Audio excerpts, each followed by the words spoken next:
Even the people you consider most trustworthy deserve a level of basic scrutiny when they make extraordinary claims. It's often those who feel most comfortable in a community who decide to exploit that trust. They have such a high level of regard that they know the people reviewing their claim will be less likely to look as hard at the proof as they would with anyone else. This is a common story in the video game and speedrunning community, where world records have stood for years because people trusted someone too much. The person who cheated was so good at the game, having played it almost non-stop for years to hone their talent, that it wasn't a surprise when they would eventually claim the top spot on the leaderboard, and nobody expected them to cheat. The thing that leads people to cheat like this is often a sense of entitlement. They've spent years playing the game, and the only thing that's stopping them is bad luck. They think they get there eventually, so cheating is just a shortcut. Whether someone wants to be the best at a video game, or they want to catch that compelling evidence that boosts their views on YouTube, it is something we should always be aware of and always look for.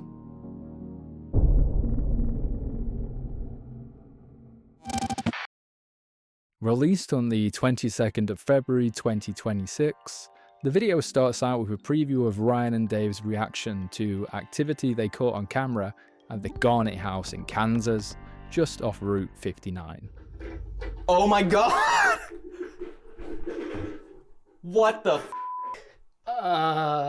It just doesn't make any sense. Wow. Whatever it is they caught clearly left an impression on them. But in a genre rife with clickbait, hyperbole, and overreaction, will it be justified? Or another example of easily impressed ghost hunters desperate for something to happen? 20 minutes into the video, the team start what they call an abandonment. Well, first one of them does this. We're leaving!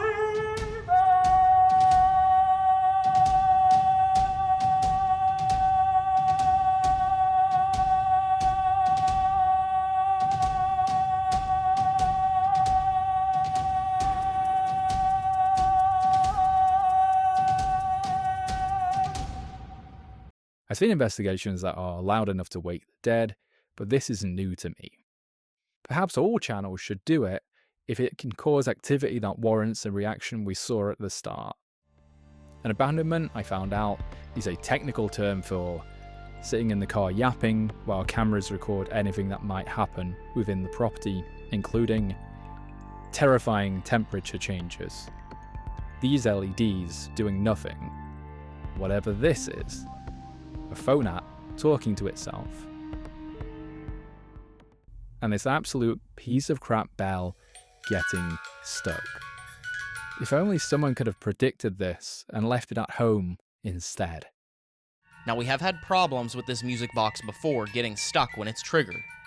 And if this happens while we're investigating, we just simply reset it. They re-entered the property after an hour and something feels off. Something feels spooky. Which is definitely not something investigators say 20 to 30 times per investigation, and we should take note of it as it foreshadows what they're about to discover. Creeping through the building, Ryan, or maybe it's Dave, I should probably check which is which, one of them reaches the bottom of the stairs and is met with a terrifying sight. Is that bear always there? No. The hell is that? The actual That was not there. No, we would have saw that. They spent some time questioning how the bear got there, or where it even was prior in the night. Not knowing, they check their footage and discover this.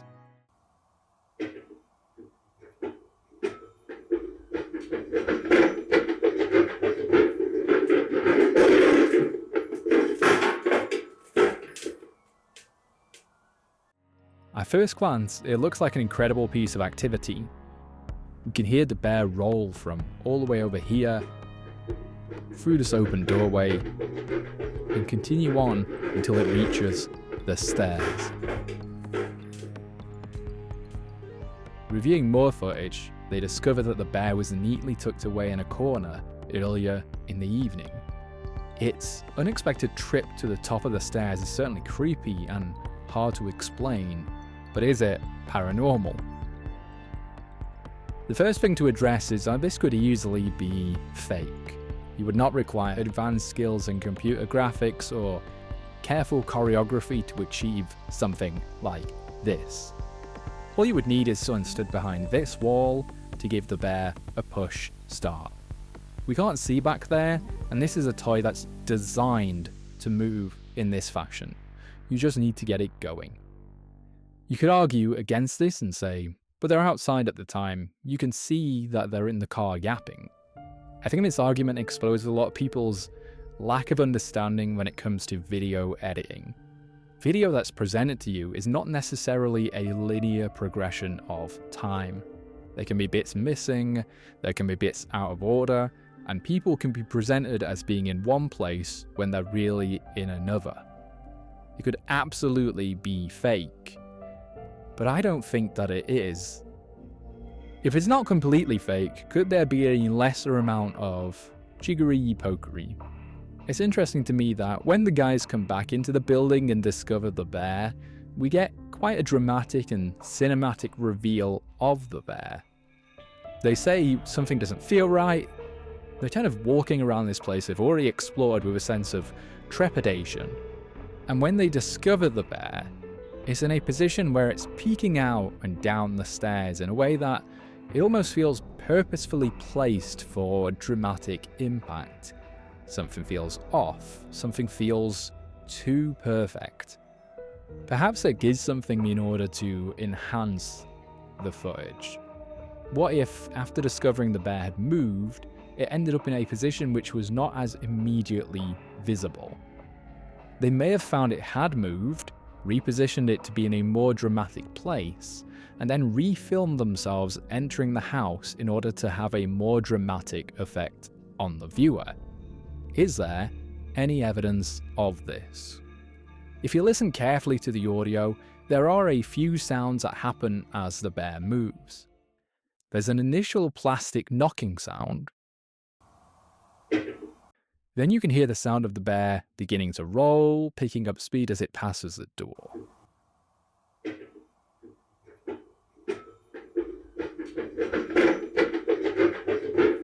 As it moves out of view of the camera, there's a thud, followed shortly after by another thud.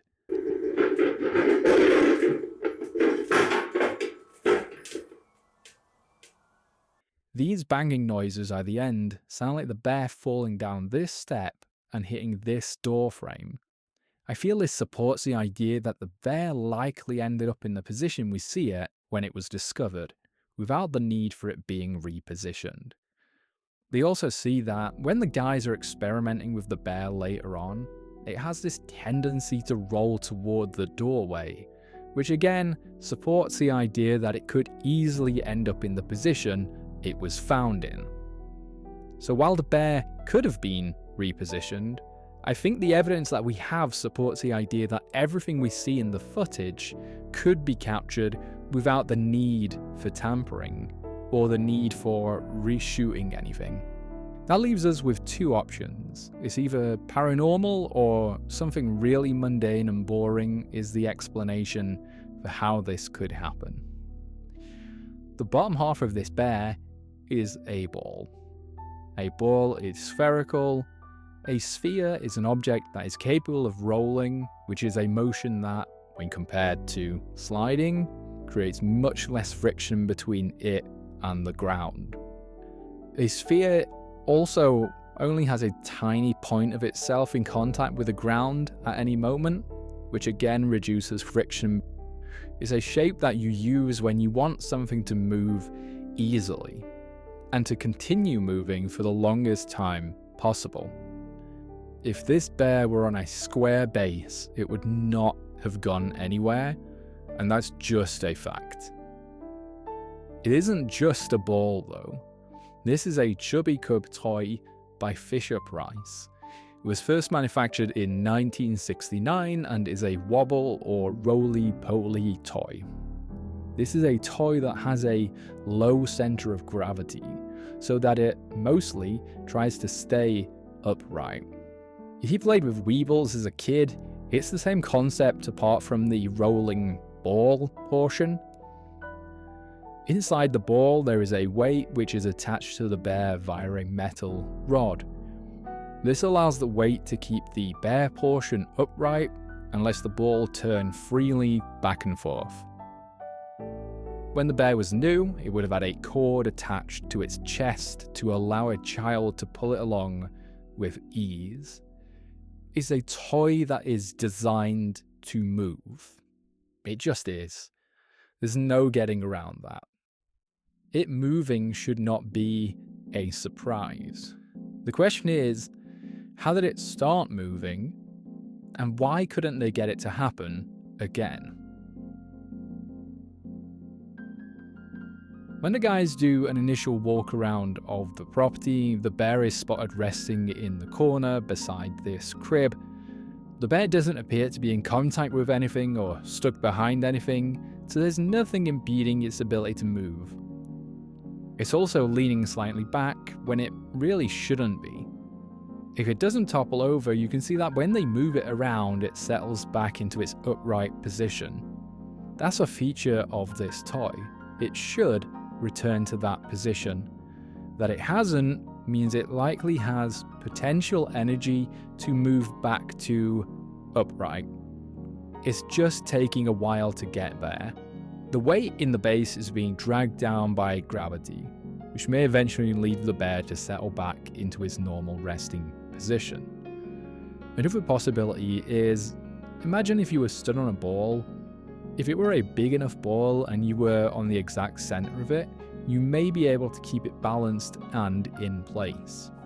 If instead you had a 10-degree backward angle, would you not expect the ball to be more likely to move in this direction? I'm not great at physics, so I could be wrong, but that bear being out of balance and either returning to its center of gravity or the ball slipping from under it seems like they would be likely causes of the initial movement. And you don't need strong vibrations to cause either of these, just time.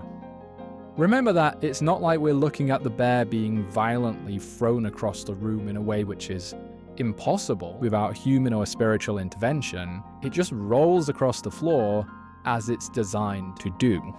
Without investigating the floor myself, I'm having to make a reasonable inference that the floor is sloping in this direction based on two bits of evidence.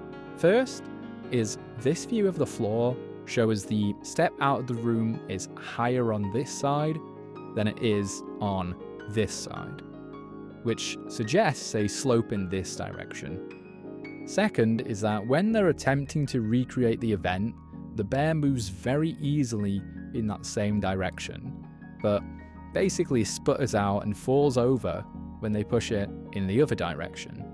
I think it's a reasonable assumption that the floor is sloping like this, and the path of the bear follows that. I think this also explains why they're unable to recreate the event. Despite them having video evidence of the position that the bear is initially in, they failed to return it to that spot for at least the majority of their testing. It looks like they get close once, but they still face the bear uphill rather than down.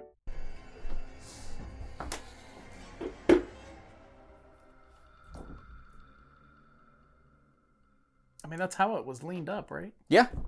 And it was even actually probably leaned back even further against the wall like that.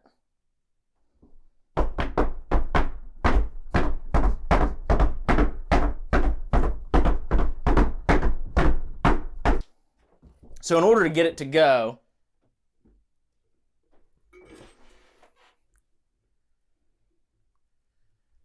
even then, like, it wants to stay there. It wants to stay here.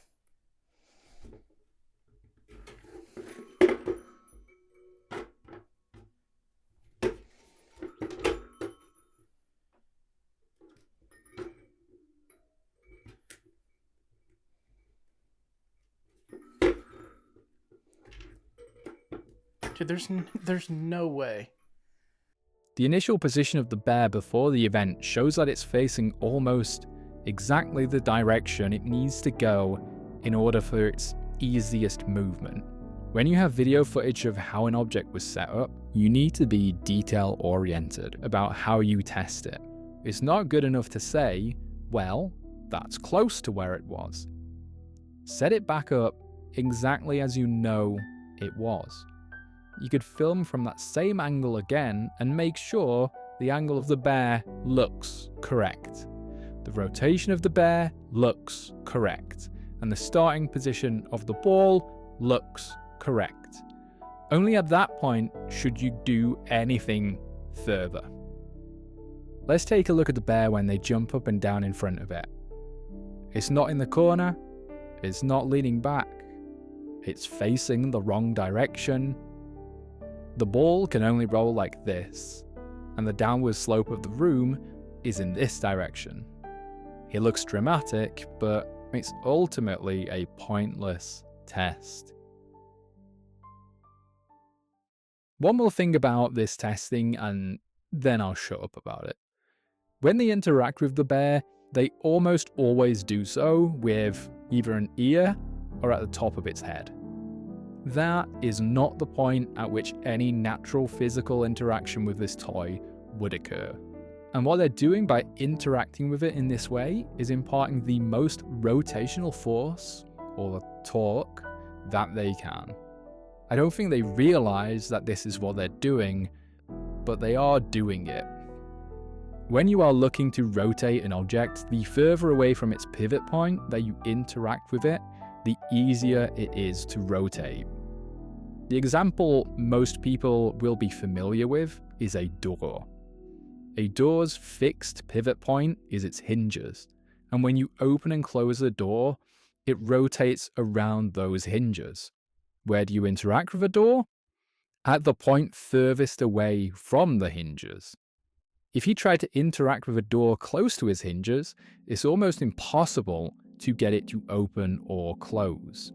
There's a reason the handle is over here, and that's because it applies the most rotational force possible for the size and weight of that door. And doors work on rotational force. While the bear doesn't have a fixed pivot point like a door, it certainly has a point it rotates around. And the head and ear are about as far away from that point as they possibly can be. Look at what happens when Dave pushes the bear with his hand further down its back. It's a lot less prone to tipping over. It's just physics. He's imparting more of a sliding force than a rotational one, which engages the ball more easily. That's not to say I think they do a terrible job. They go above and beyond what most ghost hunters would do. They reviewed footage on scene, even going as far as retrieving a laptop from off-site in order to check what happened. They just don't really use that information beyond a surface level. But what they do is present enough footage and do enough testing that people like me can use it to form an opinion on what happened. And that's commendable. I do believe they have a genuine desire to know what really happened. I don't get the impression that they're being willfully ignorant of the obvious answers, but they just don't quite get there. A clue towards one of these answers is staring them in the face the whole time they're at the Garnett House.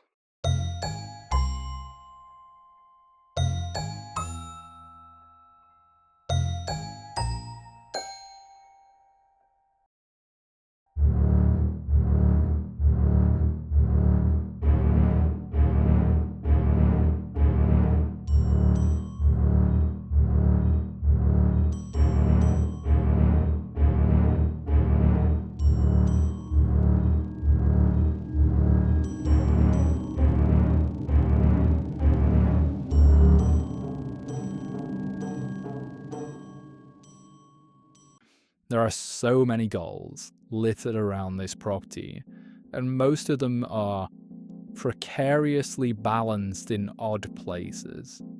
In my opinion, the people running this house have arranged these items in this way in order to ensure that at least one unexplained thing happens every time someone visits. There is no excuse to have this many easily moved objects in such bizarre and unstable places. When something happens at this location, it should not come as a surprise to anyone. It should be 100% expected, and you should completely disregard it.